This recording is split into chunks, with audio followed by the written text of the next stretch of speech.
అంగరంగ వైభవంగా జరిగింది. శ్రీ సీతారామచంద్ర స్వామి వారి ఆలయంలోని మిథిలా మండపంలో జరిగిన ఈ క్రతువును తిలకించేందుకు భక్తులు పెద్ద ఎత్తున హాజరయ్యారు. శ్రీరామ నామాలను పఠిస్తూ శ్రీరామనవమి వేడుకలను వీక్షించి తరించారన్నటువంటి వార్తను హైలైట్ చేశారు. అలాగే అంతా రామమయం అంటూ అయోధ్యలో వైభవంగా రామనవమి వేడుకలు, బాలరాముని సూర్య తిలకాన్ని వర్చువల్ గా వీక్షించిన మోడీ ఒంటిమిట్టలో వైభవంగా ధ్వజారోహణం అన్నటువంటిది హైలైట్ చేశారు. అయితే నాబ్ తిప్పితే గ్యాస్ సిలిండర్తో పని లేదు, మరింత పర్యావరణ హితంగా పైపు న్యాచురల్ గ్యాస్, లీకు భయము లేదు, వంటగది భద్రం. కాకినాడ విజయవాడలో కొన్నేళ్లుగా వినియోగం. కుళాయి తిప్పితే నీరు ఎలా వస్తుందో పైపుడు న్యాచురల్ గ్యాస్ కూడా అంతే.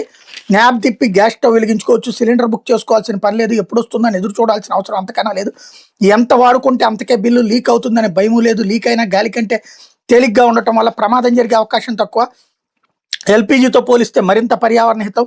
ముడి చమురు శుద్ధి ప్రక్రియలో ఉపోత్పత్తిగా ఎల్పీజీ లభిస్తే పిఎన్జీ సహజ వాయు క్షేత్రాల నుంచి వచ్చే మిథేన్ వాయువు ఎల్పీజీ కంటే దీని ధర తక్కువే. కాకినాడ విజయవాడ తదితర ప్రాంతాల్లో కొన్నేళ్లుగా వినియోగిస్తున్న వారు సౌకర్యవంతంగా ఉందని చెప్తున్నారు. వంట గ్యాస్ కొరత నేపథ్యంలో పట్టణాల్లో సిఎన్జీ కనెక్షన్లకు డిమాండ్ పెరుగుతుంది అన్నటువంటిది పిఎన్జీ కనెక్షన్లకు డిమాండ్ పెరుగుతుంది అన్నది హైలైట్ చేశారు. అయితే విద్యా